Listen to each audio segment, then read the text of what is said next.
Welcome to the Friday Five here on the Agent Survival Guide podcast. Every week, we bring you 5 of the most important headlines that you should know about, recapping the week that was in an effort to save you time and, we hope, a little bit of sanity. I'm your host, Sarah Ruppel. It is Friday, May 10th, 2024.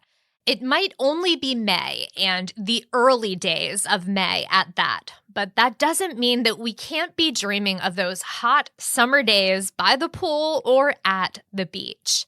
And our friends in early season enjoyment, Dunkin and Starbucks, have both officially rolled out their summer drink menus. So that is where we start our episode this week at number 5. Dunkin got the drop on Starbucks again, rolling out their summer menu on May 1st.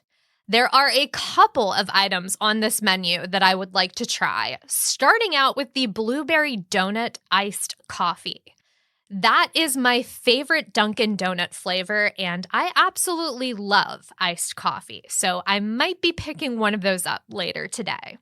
Other drinks include a kiwi watermelon Dunkin' Refresher and a vanilla frosted donut signature latte. There's also a new syrup, Donut Swirl, that combines, quote, notes of vanilla frosting, pastry, and donut sugar, end quote. On the food menu, there is a watermelon burst donut and a new chocolate chunk cookie, but the offering that I am most excited about here is the Green Goddess wrap that includes, quote, egg whites, farro, sun-dried tomatoes, spinach, feta, and Green Goddess dressing, all wrapped in a verdant green lavash, end quote. Starbucks released their summer menu on Tuesday this week, and they've added boba-like pearls to their summertime menu. 3 drinks feature the pearls: the Summer Berry Refresher, the Summer Berry Lemonade Refresher, and the Summer Skies drink. All 3 feature a blue-colored blend of raspberry, blueberry, and blackberry with raspberry-flavored pearls. The lemonade version sounds like the closest thing we might ever get to Purplesaurus Rex Kool-Aid and Orbits making a comeback. And if you remember those, well, that makes me feel a little better.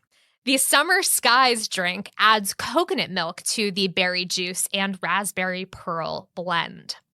On the coffee side, white chocolate macadamia cream cold brew has returned for the summer months, and I honestly can't remember if I've tried this one or not. There's also a new unsweetened iced coffee blend that's been added to the menu. According to the release, the new blend features, quote, Latin American beans with notes of malted chocolate and brown sugar sweetness, end quote. On the food side at Starbucks, an orange cream cake pop and a pineapple cloud cake. I can't say that I'm excited to try either of those, but the drinks, at least, sound promising. This time around, though, I have to say I'm more intrigued by the Dunkin' Blueberry Iced Coffee than anything, which is funny because if I had to pick a favorite between the two, well, I think you all probably know by now where my coffee loyalties lie. But I thought that would make for a fun question of the week. So we are pitting Seattle, Washington versus Quincy, Massachusetts, and asking, which would you rather, Starbucks or Dunkin'? You can cast your vote by visiting bit.ly/ASG question. That's bit.ly/ASG question. We will also have that link in the episode notes so you can easily click on that and go cast your vote. And now for our results from last week's question of the week. We asked you to choose your favorite New York Times word game, and the competition was fierce. Also, I'm apparently the only one who likes playing Spelling Bee, so thank you so much for that. But the official winner was Connections. If you haven't played, The game gives you 16 words that you must sort into groups of 4 that are somehow connected. And in true New York Times fashion, they do get tricky with how these words can be sorted. It's a fun game, doesn't take too long. Highly recommend checking that out if you have not already. And for those of you who took the time to vote, thank you so much. We had a great turnout for this one, and I'm so glad we had a clear-cut winner and not another tie for this week. Let's keep it moving to number 4. Rupel recommends. On Tuesday this week, Apple held their Let Loose event, announcing new iPads and a brand new Apple Pencil. First up, the 6th generation iPad Air now comes in 2 sizes, an 11-inch screen and a new, larger 13-inch screen. New iPad Airs contain the M2 chip that came out in June of 2022 and was previously found in the iPad Pro. Base storage size was bumped up from 64 gigs to 128 gigs, with additional memory available at an extra cost. Other notable new features include a landscape front-facing camera and better sound quality from landscape stereo speakers. Moving on to the iPad Pro, which is also available in 2 sizes, 11 inches and 13 inches, both of which feature what Apple is calling Ultra Retina XDR. That's their name for the OLED screen that boasts 1,000 nits of full screen brightness and 1,600 nits at peak HDR brightness. And if you've ever seen the difference between OLED and other displays side by side, there is a beautiful crispness to OLED screens. With the announcement of the new iPad Pro, Apple also announced their newest chip, the M4, which makes the tablet 4 times faster than the last generation iPad Pro that featured the M2. The device is also incredibly thin, with the 11-inch Pro coming in at 5.3 millimeters and the 13-inch measuring just 5.1 millimeters. Apple made a point to note that this is the thinnest device they have ever created. Now, as expected, Apple did use this event to launch their newest stylus, the Apple Pencil Pro. It features haptics, a squeeze gesture to bring up a tool palette, allowing for quick changing between drawing tools, and a gyroscope for changing the orientation of those brushes. The Apple Pencil Pro is the first pencil to gain Find My support, and it pairs, charges, and stores magnetically on the side of the device. It's also only compatible with the newest generations of iPad Pro and iPad Air models that Apple just announced. Now, moving on to some of the other announcements. No update for the base iPad, but Apple did cut the price on the 10th generation tablet to a starting point of $349, down from $449. They also announced that they are discontinuing the 9th generation iPad model and made no mention whatsoever of any updates to the iPad mini. Also worth noting, new iPads will ship with iPad OS 17. iPad OS 18 is still due out later this year, but no mention of when that will happen at this event. Now, probably the last thing that I want to mention, Apple announced software updates to Logic Pro and Final Cut Pro, and they also introduced a new Final Cut camera app that allows users to shoot video from an iPhone, stream it back to their iPad, essentially like a monitor, and it's also equipped with editing tools. The event wrapped up with a mention of Apple's Worldwide Developers Conference, which kicks off exactly 1 month from now.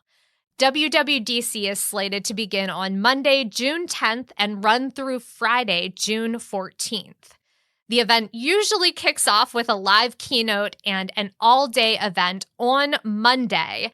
I have already got June 10th slated on my calendar, definitely looking forward to that event and all of those new announcements. Number 3, on Monday this week, CMS gave an update on the ACA unauthorized plan switching situation, outlining their extensive efforts to tackle the issue and assure both consumers and agents that they are taking the issue seriously. According to their update, in the first 3 months of this year alone, CMS received about 40,000 complaints citing unauthorized plan switches. They also mentioned that to date, more than 97% of complaints have been resolved. More good news, the time frame from complaint to resolution has decreased. Cases were taking about 20 calendar days to work their way through the system in the first quarter of the year. Currently, that process is taking fewer than 11 calendar days. When CMS receives an unauthorized plan switch complaint, there are a few ways they resolve the process. They start out with a review to confirm that the plan switch was indeed not authorized, identifying the correct plan that the consumer wants to be enrolled in. CMS then reaches out to the issuer to reinstate coverage as if the plan had not been terminated. That means that eligible claim incursions should be covered, and all cost sharing should be attributed to deductibles and annual limits. Finally, the IRS and the consumer will receive updated tax forms to make sure that neither are subject to adverse tax implications because of the unauthorized switch. Quite a coordination process there. Now, in addition to complaints on unauthorized plan switching, CMS also reported on cases of unauthorized enrollments. CMS has so far received about 50,000 complaints of this nature, 86% of which have been resolved. Resolution of this issue is handled much in the same way as an unauthorized plan switch, and CMS is working to decrease the lead time from 27 calendar days to a shorter time frame. In their most recent statement, CMS says they are, quote, accelerating monitoring and oversight activities with respect to agents and brokers, and continues to work with our state and insurer partners. Specifically, CMS is ramping up its review of alleged fraudulent or abusive conduct and issuing suspensions and terminations of these agents and brokers' marketplace agreements with HHS when appropriate, barring them from being able to enroll consumers in healthcare.gov coverage and insurance affordability programs, end quote. With this latest release, CMS included an infographic for consumers which details the unauthorized behavior and how to get help. Highly recommend grabbing that link from the episode notes and including it in your newsletters with a short write-up about what's been going on to keep your clients informed. Number 2, this week, the Board of Trustees for Medicare released their 2024 report on Social Security and Medicare. This annual report gives a detailed look at the financial health of both government programs. In the short term, we got some good news that Medicare's Hospital Insurance Trust Fund is projected to be fully solvent until 2036, which is 5 years later than the estimates made in last year's report. When 2036 comes, the report states that, quote, that fund's reserves will become depleted, and continuing program income will be sufficient to pay 89% of total scheduled benefits, end quote. The report did have suggestions on how to shore up the deficit in the HI Trust Fund through the full 75-year projection period. It would require either an immediate 0.35% increase to the standard payroll tax, an increase from the standard 2.9% tax that's currently levied to a rate of 3.25%, or the other option, an immediate 8% reduction in expenditures. The board does point out that actual percentages and cost would likely be higher than their projections, since changes like a tax increase or benefit reduction would be phased in over time rather than enacted all at once. On the Social Security side of the aisle, nothing has changed since last year's report. The Old Age and Survivors Insurance Trust Fund will only be able to pay complete benefits until 2033.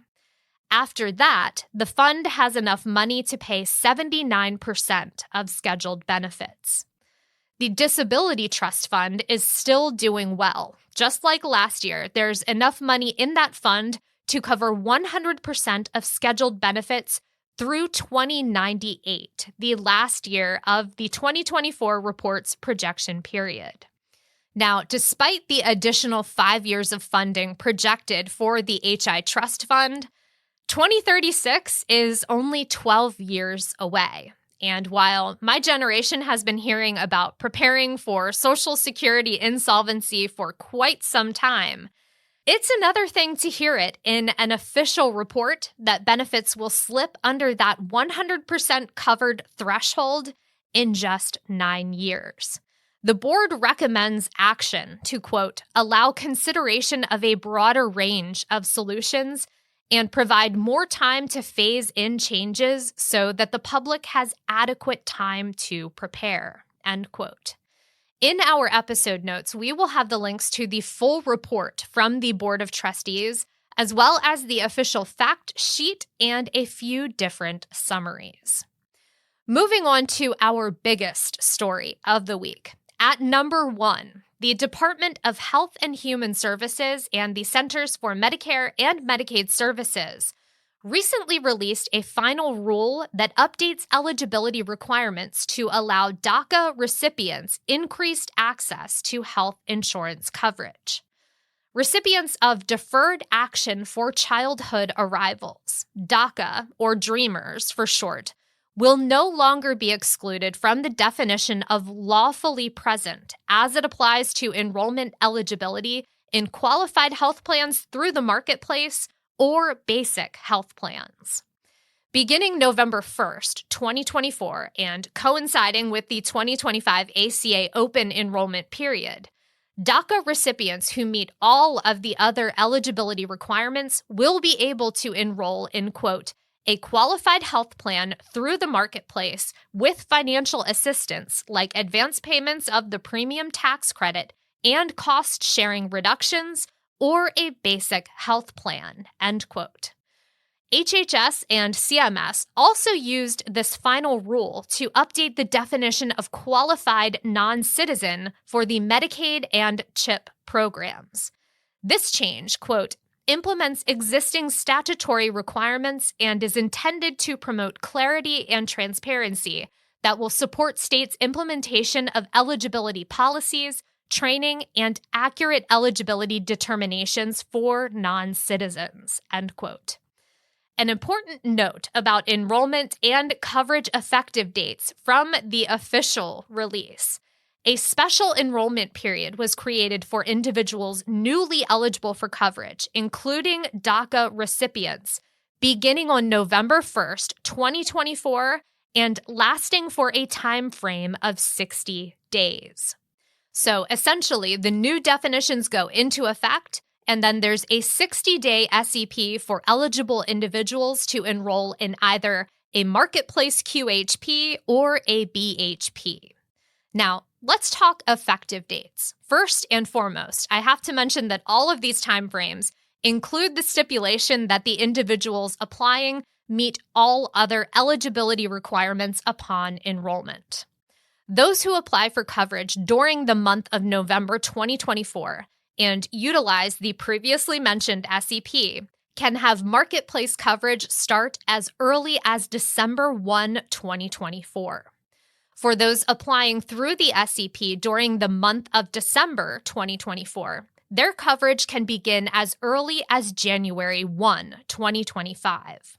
And then for individuals in those eligibility groups who apply outside of the SEP during the month of January 2025 using the open enrollment period, They'll be able to have their coverage start either February 1 or March 1, 2025, depending on state rules and the date of their application. As far as basic health plans go, for DACA recipients applying for a BHP, their coverage could start as soon as November 1, 2024.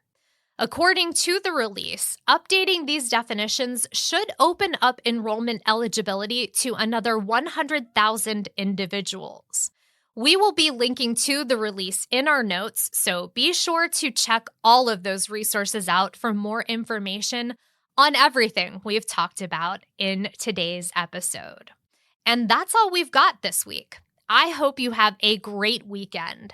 Stay healthy and stay safe out there, and we will see you next week.